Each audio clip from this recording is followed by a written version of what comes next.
Welcome back to my channel. आज हम पढ़ेंगे performance parameter of full wave control bridge rectifier in continuous conduction mode. Performance parameter का मतलब है कि जब हमने कंटिन्यूअस कंडक्शन मोड पढ़ा था प्रीवियस लेक्चर में, तो उसमें अब परफॉर्मेंस पैरामीटर पढ़ना है। तो उसमें हम जैसे कि करंट डिस्टॉर्शन फैक्टर क्या होता है, टोटल हार्मोनिक डिस्टॉर्शन कितना निकलेगा, इनपुट पावर एसी पावर कितना होगा, इनपुट रिएक्टिव पावर कितना होगा, इनपुट अपरेंट पावर कितना होगा, इन सब चीज़ों के बारे में कैलकुलेशन करेंगे। तो जो प्रीवियस लेक्चर में जब हमने पढ़ा था, तो उस समय जो आउटपुट का वेवफॉर्म आया था कॉन्टीन्यूअस कंडक्शन के लिए, वो ऐसा था कुछ।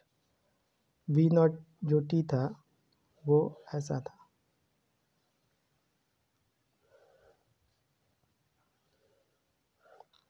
जो कि इसका एम्पलीट्यूड जो था वी एम था, ठीक है।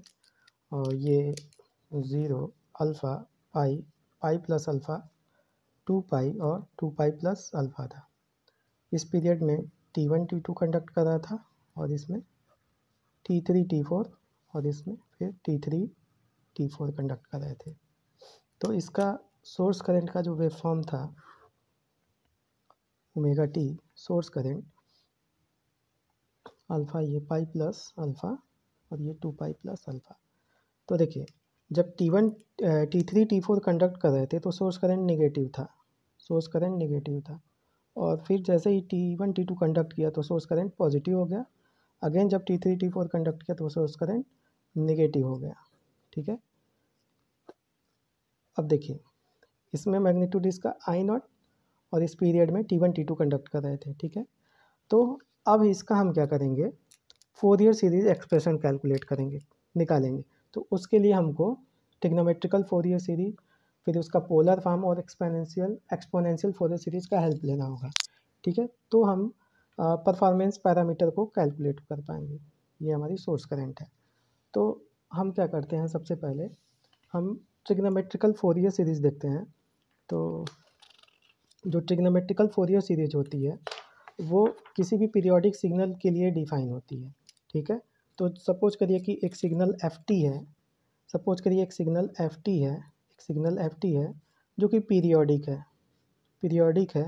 तो जो उसका ट्रिग्नोमेट्रिकल फोरियर सीरीज एक्सप्रेशन होता है वो ए नॉट एन बराबर 1 to infinity a n cos N omega not t plus b n sine N omega not t होता है, ठीक है। अब देखिए, इसके बाद से जो हमारा पोलर फॉर्म होता है, पोलर फॉर्म के लिए जो एक्सप्रेशन होता है वो होता है f T equal to A naught summation n बराबर 1 to infinity r n cos N omega not T minus phi n होता है। अब जहाँ पे जो आर एन होता है वो होता है root over a n square plus b n square, और जहाँ पे फाई एन जो होता है tan inverse b n by a n होता है, ठीक है। और एक होता है एक्सपोनेंशियल, एक्सपोनेंशियल वाला। तो एक्सपोनेंशियल के लिए जो फोरियर सीरीज का एक्सप्रेशन होता है एक्सपोनेंशियल के लिए, एक्सपोनेंशियल के लिए जो एफ टी होता है वो होता है एन बराबर माइनस इन्फिनिटी से इन्फिनिटी सी एन ई की power J N omega not T, ठीक है। इसको हम ऐसे भी लिख सकते हैं सी नॉट बराबर एन बराबर माइनस इन्फिनिटी से infinity N not equal to zero by, हमने सी नॉट को बाहर ले लिया, सी एन ई की power J N N omega not T, जहाँ पे जो सी एन आता है होता है 1/t एफ टी ई की power minus J N omega not T, ठीक है।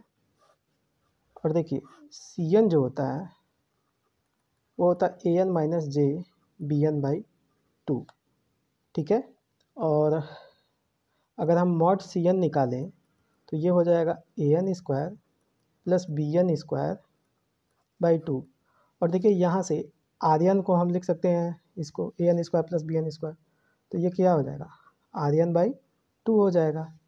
तो यहाँ से आर एन की वैल्यू कितनी आ जाएगी, 2 इंटू मॉड सी एन। तो इससे हम क्या लिख सकते हैं, ये जो एक्सपोनेंशियल पोलर फॉर्म है उसको मैं नीचे लिख रहा हूँ, F T equal to A not summation N बराबर 1 टू इन्फिनिटी आर एन की जगह हमने 2 इंटू मॉड सी एन रख दिया, cos N omega not T minus phi N लिख सकते हैं, ठीक है। अब मैं एक और एक्सप्रेशन का हेल्प लूँगा और इसकी कुछ प्रॉपर्टी का हेल्प लूँगा, उसको देख लेते हैं। तो देखिए इसमें एक प्रॉपर्टी होती है कि अगर सिग्नल एफ टी है, कोई भी पीरियाडिक सिग्नल, तो उसका जो फोरियर सीरीज कोफिशिएंट होगा वो सी एन होगा। तो अगर हम इसको शिफ्ट कर दें टी माइनस टी नॉट से, तो इसका जो एक्सप्रेशन आता है वो आता है ई की power minus J N omega not T not C N हो जाता है। और एक इसकी एक डिफरेंशियल प्रॉपर्टी होती है d f t by d t बराबर j N omega not C n. और एक सिग्नल सपोज करिए एफ टी है, वो है समेशन ऑफ के बराबर माइनस इन्फिनेटिव से infinitive a del t minus k t. तो अगर हम इसको प्लॉट करें तो ये एफ टी जो है कुछ एक यहाँ पे ए, फिर एक टी पे आएगा, ये कैपिटल टी है, ए फिर 2t पे अप टू इन्फिनेटिव तक, फिर ऐसे ही इधर भी minus T minus 2t minus 3t up to minus infinity तक। और इसका एरिया जो है ए है। तो इसका जब हम फोरियर सीरीज कोफिशिएंट कैलकुलेट करते हैं, मतलब ये माइनस टी बाई टू लेते हैं और ये 2/2, तो इससे जो सी एन आता है वो आता है ए बाई टाइम पीरियड आता है। इसी सिग्नल का हेल्प लेकर के हम जो आई एस टी है उसका फोरियर सीरीज एक्सप्रेशन लिखेंगे। ओके, तो देखते हैं कि हम उसका फोरियर सीरीज एक्सप्रेशन क्या आता है, ठीक है। तो हम फोरियर सीरीज एक्सप्रेशन लिखने की कोशिश करते हैं। तो आई एस टी का जो ग्राफ था, आई एस टी वो मैं इस पर प्लॉट कर रहा हूँ उसको फिर से। वो ऐसा आया था, ठीक है। ये कितना था, 0 अल्फ़ा पाई प्लस अल्फ़ा 2 पाई प्लस अल्फ़ा 3 पाई प्लस अल्फ़ा। ओके, इसका मैग्नीट्यूड आई नॉट था और इसका माइनस आई नॉट था, ठीक है। अब देखिए जब हम इसको डिफरेंशिएट करेंगे आई एस टी को, तो ये देखिए इसका यहाँ पे चेंज 2 आई नॉट का है ऊपर की तरफ, ये तो ये कितना हो जाएगा 2 आई नॉट प्लस में। एट पाई प्लस अल्फ़ा पे जब इसको डिफरेंशिएट करेंगे तो चेंज नीचे की तरफ है, तो ये कितना आ जाएगा माइनस 2 आई नॉट। फिर ऐसे ही यहाँ पे 2 आई नॉट, फिर यहाँ पे minus 2 I not at axis of omega T. मैं इसको सेपरेटली प्लॉट कर लेता हूँ, जो डिफरेंशिएटेड सिग्नल है उसको। ओमेगा टी अल्फ़ा पाई प्लस अल्फ़ा 2 पाई प्लस अल्फ़ा और 3 पाई प्लस अल्फ़ा, ठीक है। ये है I D i s t by d T, इसको मैं प्लॉट कर रहा हूँ। तो देखिए यहाँ पे 2 आई नॉट था और यहाँ पे माइनस 2 आई नॉट था और इस पे 2 आई नॉट था, फिर यहाँ पे माइनस 2 आई नॉट था। अब मैं क्या कर रहा हूँ, ये एक्चुअली एंगल एक्सिस पे है तो मैं इसको टाइम एक्सिस में कन्वर्ट कर ले रहा हूँ। तो हम जानते हैं कि theta equal to omega T होता है, तो इसको हमें टाइम में कन्वर्ट करना है तो इसको ओमेगा से डिवाइड करना होगा। और हम जानते हैं कि ओमेगा जो होता है 2 पाई बाई टी होता है, तो टी क्या हो जाएगा नीचे आ जाएगा। इसका मतलब अगर हम एंगल में टी बाई 2 पाई का मल्टीप्लाई कर दें तो वो टाइम एक्सिस में कन्वर्ट हो जाएगा। तो हम यहाँ क्या कर रहे हैं कि टी बाई 2 पाई से मल्टीप्लाई कर दे रहे हैं, टी बाई 2 पाई से मल्टीप्लाई कर दे रहे हैं। तो ये अब क्या हो गया, टाइम एक्सिस में कन्वर्ट हो गया, ठीक है। अब देखिए ये अल्फ़ा टी बाई 2 पाई, यहाँ पे भी अल्फ़ा टी बाई 2 पाई। तो जब इसका हम डिफरेंस निकालेंगे यहाँ से, ठीक है, जब इनका हम डिफरेंस निकालेंगे तो इनका जो टाइम पीरियड आएगा वो, मतलब इनका जो डिफरेंस आएगा यहाँ का टाइम का वो टी आएगा और इनके भी टाइम का डिफरेंस टी आएगा। अब देखिए मैं क्या कर रहा हूँ, जो ऊपर के पल्सेस हैं ये ट्रेन पल्स, मैं इसको आई एस वन टी मान रहा हूँ और नीचे वाले को आई एस टू टी मान रहा हूँ, और पूरा जो होल फंक्शन है वो क्या है D i s t by d T है। तो अब देखिए इससे हम कैसे लिखेंगे वो जो मैंने ट्रेन ऑफ पल्स बनाई थी, तो देखिए ये train of pulse F t है, ठीक है, ये देखिए एफ टी।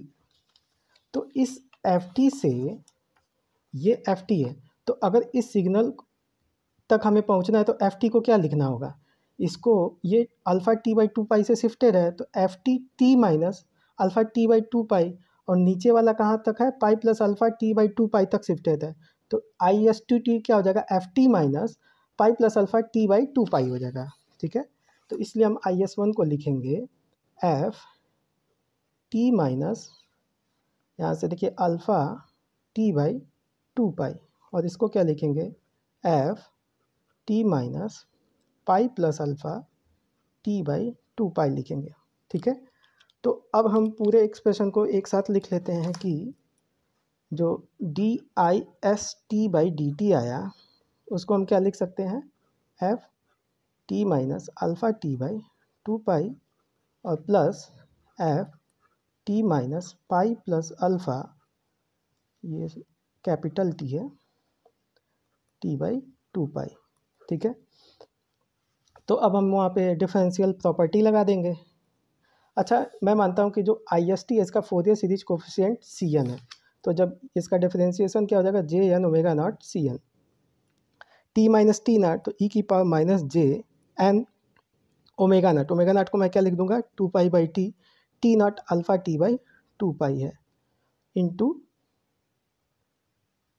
एफ टी, और एफ टी का जो सी एन आया था, एफ टी का जो सी एन आया था वो स्ट्रेन ऑफ पल्स का ए बाई टी था, तो यहाँ पे क्या है, टू आई नॉट है, तो into two i not by time period, okay, ये अलग है, प्लस यहाँ पे माइनस होगा, amplitude minus two i not by t है, तो यहाँ से ये माइनस आ जाएगा two i not by t ई की power minus J n two pi by t, omega not की वैल्यू है, और ये इंटू टी नॉट, मतलब pi plus alpha t by two pi, ठीक है। तो यहाँ से देखिए, तो ये टू पाई से टू पाई कट जाएगा, ठीक है, और टी से टी कट जाएगा, और यहाँ पे भी टू पाई से टू पाई और टी से टी कट जाएगा। तो इसको मैं नेक्स्ट पेज पे वो कर ले रहा हूँ, लिख ले रहा हूँ।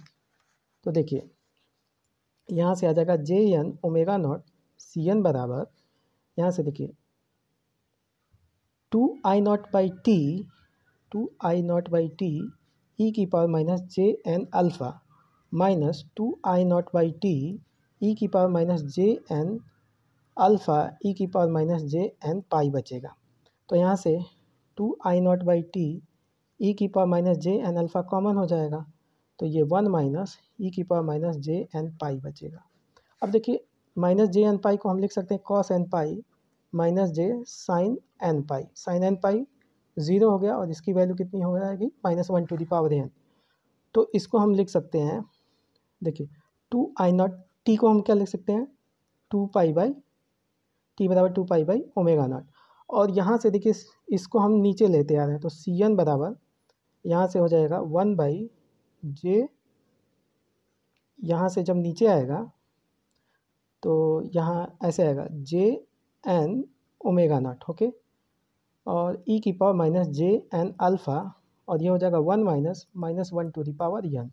तो देखिए ओमेगा नॉट से ओमेगा नॉट कट जाएगा और टू से टू कट जाएगा, तो यहाँ से सी एन आएगा i not by j n pi ई की power minus J N alpha one minus minus one to the power n, okay, i not by j n pi ई की power minus J N alpha one minus minus one to the power n. अब इस जे को हम लिख सकते हैं E की power J pi by two, तो ऊपर जाएगा तो minus J pi by T हो जाएगा, तो ये आ जाएगा आई नॉट बाई एन पाई ई की power minus J N alpha minus J pi by two one minus minus one to the power N. तो यहाँ से सी एन, जो सी एन आएगा वो आ जाएगा आई not by N pi minus j common ले लें तो n alpha plus pi by two, और ये आ जाएगा one minus minus one to the power n. अगर यन हमारा इवन है तो ये टर्म क्या हो जाएगा, ज़ीरो हो जाएगा, जीरो होगा तो सी एन क्या हो जाएगा, ज़ीरो हो जाएगा। अगर एन ऑड होगा तो ये टर्म टू हो जाएगा, तो सी एन कितना हो जाएगा, two i not by N pi ई की power minus J N alpha plus pi by 2। ठीक है, तो देखिए इसको मैं नेक्स्ट पेज पे लिख ले रहा हूँ फिर। तो यहाँ से जब एन ऑड है तो सी एन आया 2i0 बाई एन पाई ई की power minus J N alpha plus pi by 2। और जब एन इवन था तो सी एन कितना आया, 0 आया। ठीक है, अब इसका मॉड सी एन लेंगे तो इसका तो वैल्यू 1 हो जाएगा, तो कितना आएगा 2i0 बाई एन पाई। और ये क्या है, फाई एन है, तो फाई एन कितना आ गया, N alpha plus pi by 2। ठीक है, तो देखिए आर्यन कितना आया था, आर्यन बराबर 2 इंटू मॉड सी एन आया था।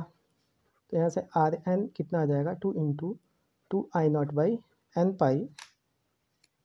तो यहाँ से आ जाएगा 4i0 बाई एन पाई। और फाई एन कितना आ गया, N alpha plus pi by 2। अब देखिए जो मैंने एफ टी कैलकुलेट, ये एफ टी निकाला था, तो इस एफ टी की जगह क्या आ जाएगा, आई एस टी आ जाएगा। तो यहाँ से आई एस टी, अब देखिए a not plus summation over n बराबर 1 टू इन्फिनिटी, ये आर्यन है। तो आर्यन की जगह हमारी आर्यन की वैल्यू 4i0 बाई एन पाई आई है। तो यहाँ पे 4i0 बाई एन पाई।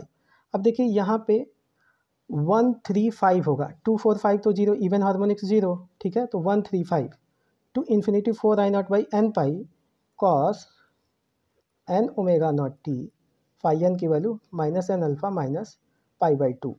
अब देखिए जो करंट का वेवफॉर्म था, ये करंट का जो वेवफॉर्म था, इसकी लेंथ कितनी है, पाई, और इसका मैग्नीट्यूड आई नॉट। इसका भी लेंथ जो नेगेटिव साइड में आई नॉट है और इसका मैग्नीट्यूड कितना है, माइनस आई नॉट। तो ये जो एरिया है वो नेगेटिव एरिया के बराबर होगा, और जो ए नॉट होता है वो डीसी वैल्यू होती है, तो इसका एवरेज वैल्यू क्या हो जाएगा, 0 हो जाएगा। तो ये भी टर्म क्या हो जाएगा, 0 हो जाएगा। तो इसलिए जो आई एस टी फाइनल आएगा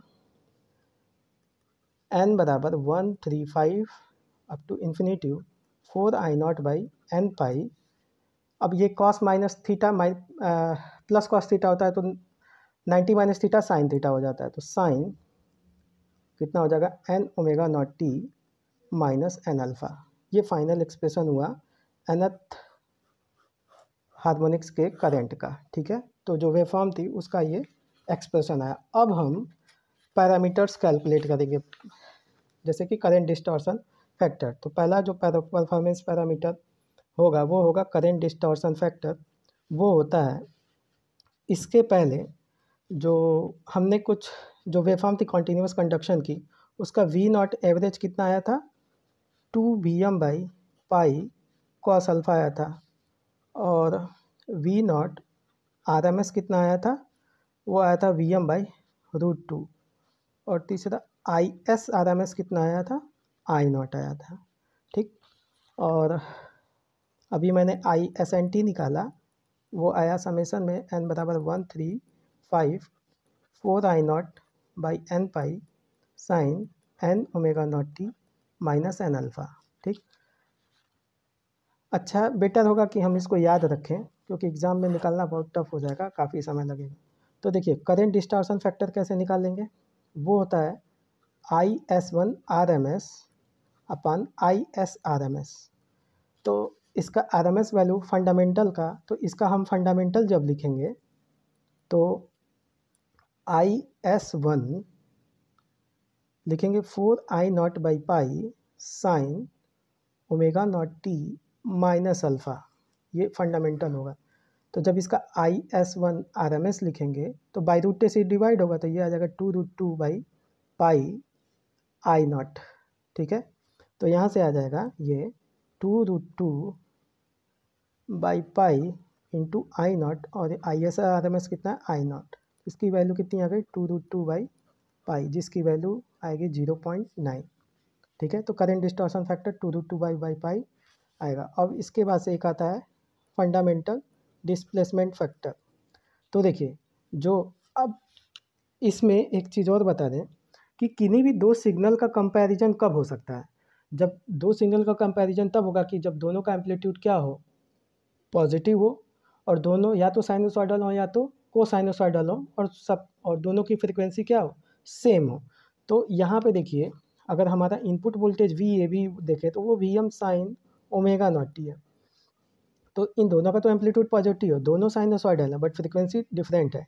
इसलिए जो हम कंपैरिजन करेंगे वो फंडामेंटल से करेंगे, क्योंकि इसकी जो फ्रीक्वेंसी है फंडामेंटल की वो ओमेगा नॉट है और सप्लाई की जो वोल्टेज की फ्रीक्वेंसी है वो भी ओमेगा नॉट है। ठीक है, तो जो फंडामेंटल डिस्प्लेसमेंट फैक्टर होगा, तो देखिए ये वी एस को अगर हम रिफरेंस माने, ये रिफरेंस है, तो आई एस वन उससे कितना लैग कर रहा है, अल्फ़ा डिग्री। तो ये आई एस वन है तो ये फाई वन है, ये कितने से लैग कर रहा है, अल्फ़ा से। तो fundamental displacement factor cos phi one होता है, तो ये कितना हो जाएगा, अल्फ़ा। तो फंडामेंटल डिस्प्लेसमेंट फैक्टर कितना हो गया, कॉस अल्फ़ा।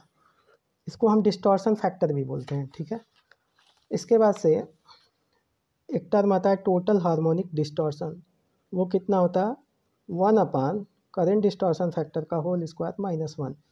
तो जब इसको हम कैलकुलेट करेंगे तो ये आएगा 1/0.9 का स्क्वायर -1, जिसकी वैल्यू आएगी 0.484, और यह percentage harmonic total harmonic distortion लिखेंगे तो 48.4% आएगा। ठीक है, और फिर एक टर्म आता है वोल्टेज रिपल फैक्टर। तो देखिए वोल्टेज रिपल फैक्टर निकाल लेते हैं। तो वोल्टेज रिपल फैक्टर क्या होता है, फॉर्म फैक्टर का होल स्क्वायर। तो फॉर्म फैक्टर कितना होता है, R M S upon average का होल स्क्वायर -1। तो आर एम एस वैल्यू कितनी थी, वी एम बाई √2 थी, और average value 2 V M by pi cos alpha whole का स्क्वायर -1। तो वी एम से वी एम कट जाएगा, तो रूट में आएगा पाई स्क्वायर, इसका 2 इंटू 4 तो 8 कॉस स्क्वायर अल्फ़ा -1 आएगा। तो ये आ गया वोल्टेज रिपल फैक्टर। ठीक है, इसके बाद से आता है इनपुट, ये वोल्टेज रिपल फैक्टर हो गया। अब आता है इनपुट पावर, पी इन। ठीक है, अच्छा मैंने इनपुट पावर फैक्टर निकलवाया करने, तो देख लेते हैं पहले इनपुट पावर फैक्टर। जो इनपुट पावर फैक्टर होता है वो होता है V not I not by V S R I S R. तो वी नॉट कितना था, 2 V M by pi cos alpha into I not, और वी एस आर कितना था, वी एम बाई √2, और आई एस आर की value I not. तो I not से आई नॉट कट गया और वी एम से वी एम कट गया। तो इनपुट पावर फैक्टर कितना आ गया, 2, ये √2 ऊपर गया, by pi into cos alpha, और ये 0.9 कॉस अल्फ़ा आएगा। तो ये इनपुट पावर फैक्टर आ गया। अब देखिए ये जो था 2√2 बाई पाई, यही तो करेंट डिस्टॉर्शन फैक्टर था, और ये क्या था, फंडामेंटल डिस्प्लेसमेंट फैक्टर था। तो हम इसको इनपुट पावर फैक्टर को और क्या लिख सकते हैं, current distortion factor into fundamental displacement factor भी लिख सकते हैं। अब आ जाता है इनपुट पावर निकालने के लिए। तो देखो जो पी इनपुट आता है वो आता है P input power V S R I S fundamental into cos phi one.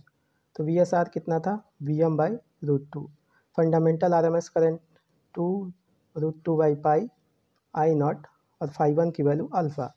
तो यहाँ से √2 से √2 कट जाएगा, तो ये 2 V M by pi into cos alpha क्या हो जाएगा, वी नॉट, और ये आई नॉट हो जाएगा। तो पी इन की value v not into I not आ गई। वैसे ही इनपुट रिएक्टिव पावर कितना आ जाएगा, वो हो जाएगा V S R I R S one sine phi one. तो जब ये निकालेंगे तो ये आएगा V M by √2 into 2√2 by pi I not sine phi one. मैं ऊपर नीचे कॉस और साइन फाई वन की वैल्यू अल्फ़ा है, तो यहाँ से मैं नीचे ऊपर नीचे कॉस अल्फ़ा और कॉस अल्फ़ा का मल्टीप्लाई कर देना। तो देखिए √2 से √2 कट गया, 2 V M by pi into cos alpha क्या हो जाएगा, वी नॉट हो जाएगा, इंटू आई नॉट, और sine alpha by cos alpha tan alpha हो जाएगा। ठीक है, इसके बाद से हम क्या करते हैं, एक क्वाड्रेंट ऑपरेशन होता है। ठीक है, उसको मैं नेक्स्ट पेज पे कर दे रहा हूँ, क्वाड्रेंट ऑपरेशन।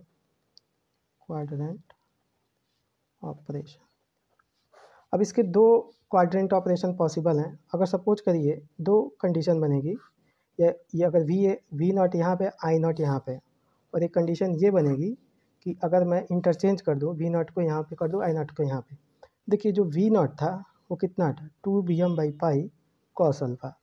अगर अल्फ़ा लेस देन 90 है तो वी नॉट क्या आएगा, पॉजिटिव आएगा, और अल्फ़ा ग्रेटर देन 90 है तो वी नॉट क्या आएगा, निगेटिव आएगा। आई नॉट तो हमें ऑलवेज पॉजिटिव था क्योंकि कॉन्टीन्यूअस कंडक्शन मोड है, ठीक है। तो यहाँ से पी नॉट क्या आया, पॉजिटिव आया, यहाँ से पी नॉट क्या आया, निगेटिव आया, ठीक है, पी नॉट निगेटिव आया, ठीक है। तो देखिए जब पी नॉट पॉजिटिव आया, पी नॉट पॉजिटिव का मतलब है अल्फ़ा लेस देन 90 के लिए पी नॉट पॉजिटिव आया, तो पॉजिटिव का मतलब है कि जो पावर फ्लो हो रही है वो एसी साइड से डीसी साइड फ्लो हो रही है। इसको बोलते हैं रेक्टिफिकेशन मोड, रेक्टिफिकेशन मोड या मोटरिंग मोड। मोटरिंग मोड क्यों बोलते हैं, सपोज करिए आरएलई लोड है तो इस समय जो करंट है वो पॉजिटिव आ रही है, पावर भी पॉजिटिव आ रही है, इसका मतलब क्या हो गया, लोड हमारा पावर एब्जॉर्ब कर रहा है, और जो डीसी मोटर है वो तो क्या होता है, पावर को एब्जॉर्ब करता है, इसलिए हम इसको मोटरिंग मोड भी बोलते हैं। और जब अल्फ़ा ग्रेटर देन 90 था तो हमारा पी नेगेटिव आया, दैट मीन्स जो पावर जो फ्लो हो रही है वो डीसी टू एसी हो रही है, इसलिए हम इसको बोलते हैं generator mode, generator mode, generator mode या रीजनरेशन मोड भी बोलते हैं, रीजनरेशन मोड भी, क्योंकि पावर फीडबैक हो रहा है टू द सप्लाई, इसलिए हम इसको रीजनरेशन मोड भी बोलते हैं। तो देखिए जब इस तरह का, जब V not I not positive था तो पी नॉट पॉजिटिव आया था, तो ये पी नॉट पॉजिटिव आया, और जब आई नॉट तो हमेशा पॉजिटिव था, आई नॉट तो हमेशा पॉजिटिव था, वी नॉट निगेटिव हुआ था, तो एक ये, तो ये यहाँ पे पॉजिटिव आया और यहाँ पे पी नॉट निगेटिव आया, तो एक ये कैरेक्टरिस्टिक बनेगी। और अगर हमने आई नॉट को पॉजिटिव लिया, जब V not I not positive तो ये बनेगा, और आई नॉट तो हमेशा पॉजिटिव, वी नॉट निगेटिव हो गया तो ये बनेगा। तो इस केस में पी नॉट पॉजिटिव और इस केस में पी नॉट निगेटिव, तो इसकी ये कैरेक्टरिस्टिक बन जाएगी। तो ये था, this is all about performance of full wave converter का टोटल था। तो अगर हमारा आपको वीडियो लेक्चर पसंद आए तो हमारे चैनल को लाइक करें, सब्सक्राइब करें और शेयर करें। Thank you.